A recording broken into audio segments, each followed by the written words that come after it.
Okay, so I want to go back and do a little bit of this last round for you guys so that you can remember, just in case you're struggling a little bit. You can see when I have 5 complete rounds, 1, 2, 3, 4, 5, and I'm working on the 6th round now, which for our temperature squares will be, 6 days of the week. And then I'll show you the 7th here in a minute. But as you can see, when I started this round, I was on the end side of a chain space. So I did my my last stitch on that, which was chain 2 plus my chain 1 before the next cluster. And then when I come all the way around, I'm going to finish out this section with my last 2 double crochets. And then I'm working around the side here. And I just wanted to touch base back with you before I finished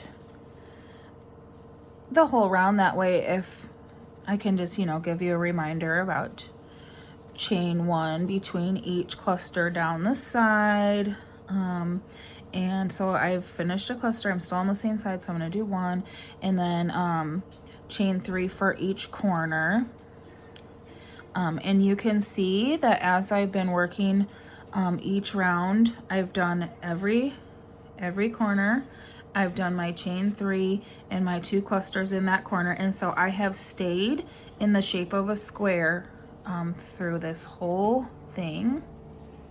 So here's another corner. So you're going to double crochet 3 to finish up this side, and then I'm going to do my chain 3 for my corner, and then I'm going to start this side with my first 3 double crochets. Whoops. My first 3 double crochet, and that's my corner. So I've got, one side done on this last round. And then obviously you heard me say that this is my 6th round, so that's 6 days of the week. So for the 7th day, and to finish the 6th day and for the 7th day, we're going to do something a little bit different, because since we're doing 2 different kinds of squares, they have to still be the same size and have the same number of stitches on each side, because when you join your squares together, if they're not the same, you're going to either have extra stitches or you're going to be stretching one kind of square to match the other one, and then you're going to end up with diamonds instead of squares, and it's just not going to look very nice.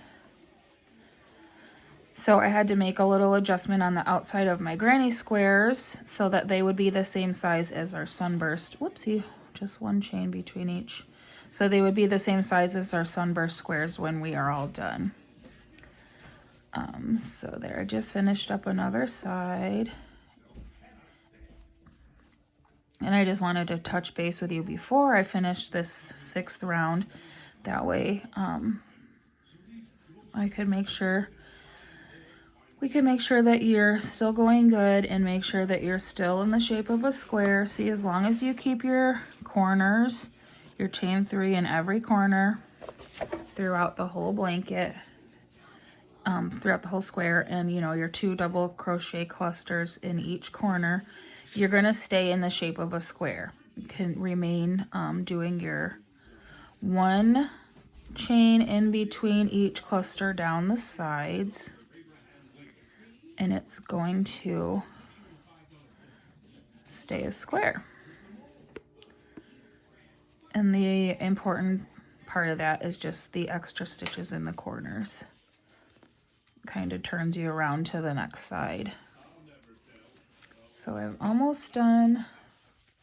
I'm just whipping through these because I wanted to show you guys how to do the last couple parts of each granny square, but I didn't want you to have to sit through another 25-minute video. So I am just whipping through this last part really quick so that I can show you how I transitioned it to get it to the right number of stitches. So I just have another cluster of 3 here, and then I'm going to chain 1, and then I need to finish this last cluster, which we already did the one chain 2 for. So I chained 1 there. I'm gonna do 2 double crochets here. And then remember, this counts as our third. So I'm going to slip stitch into the 1, 2, third chain. I'm sorry, I lied. I was slip stitch into the second one because that's our chain 1. So 1, 2, that's the top of our double crochet. Slip stitch is just yarn over and through both hoops because it makes it even there. And you can see that we still have a nice square. So to make it the same size as the circle square that we're going to learn next, what I kind of did was just even off and 2 single crochet. So your 6th round is actually going to be, so day 6 of your temperature blanket is actually going to be your 1 round of granny squares, which is round 6.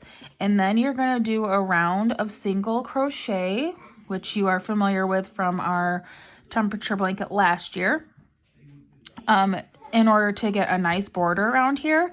And then in the last row for day 7, we're just going to do a nice little border because I like the look of just a nice thin border sometimes of a different color. So in order to switch to single crochet, you're going to chain 1, which is not count as a chain ultimately, but just chain 1, and then you're going to chain single crochet 1 time into each chain 1. And then into each double crochet, you're going to single crochet. So now we are going to go into the stitches. So you've got 3 double crochets here. You're going to go in the top. Remember our V's. On the top of each stitch, there's 2 loops, which make a V. You're going to go under both loops, yarn over, pull through 1, and then you're going to yarn over again and go through both stitches. We're going to do this all the way around. So that was 1 double crochet. Now we're going to go under the top of our next double crochet.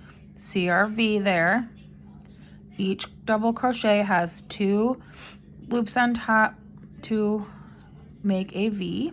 You're going to go under both so you can see your V. And I know some of you are like, oh, we know how to do this, but not everyone did this last year. Not everyone has crocheted before. So we've got 2 loops there. We're going to yarn over 1, pull through both, and then you've got 2 loops on your hook, yarn over and pull through both. Okay, and then we're going to do that again with the third. Okay, and then we've got a chain 1 here, so we're going to do 1, and then we've got 3 double crochet again. So we're going to go through the top of all 3 of those again. 2 and 3, and then we've got our 1 chain, so we're going to go 1 time, and then we're going to do all 3 double crochets again. 1, 2, 3, and then when you get to your corner, we have to make it bigger again because it's still a corner, right? So I don't know if this is right or not. I made it up myself when I was practicing. I just practiced until it looked right to me. So I'm going to do 5 single crochet in each corner because in my mind I've got 2 to finish that side, and then I've got 1 for the corner, and then I've got 2 to start my next side. That way it stays a nice corner. Okay. And then I'm going to go into my 3. This first one might be a little hard because you've kind of crowded 5 stitches into there, so you've just got to pull it. And you can see it's right there on top of that double crochet. You've got your V. Go under both sides, single crochet in all 3 of them. And then you're going to single crochet 1 time in the chain 1. Again, in all 3 double crochet. Okay, and then you're going to do this all the way around, 1 in the chain 1, 1 in each double crochet. You're going to do this all the way around your whole granny square. Okay, 5 single crochets in each corner section, 1 single crochet in the chain 1s, and 1 in every double crochet. And this is still day 6, remember. So this is going to be the same color as your last round of granny stitches. Okay, so you're not going to be, when we're doing our temperature squares, you're not going to be changing color here. And I'm actually going to probably do this again when we are doing our temperature squares, just to kind of reiterate where we're going to do our color changes, and to also teach the people that have not done it before how to do a color change, etc. Remember, I'm going to do 5 in my corners. Okay, and then I might have to move that over a little bit to make space to get my hook into that double crochet there. Okay. And I'm going to do this all the way around, and just for the sake of saving your sanity another 20-minute video, I'm just going to summarize the last part because it's the same.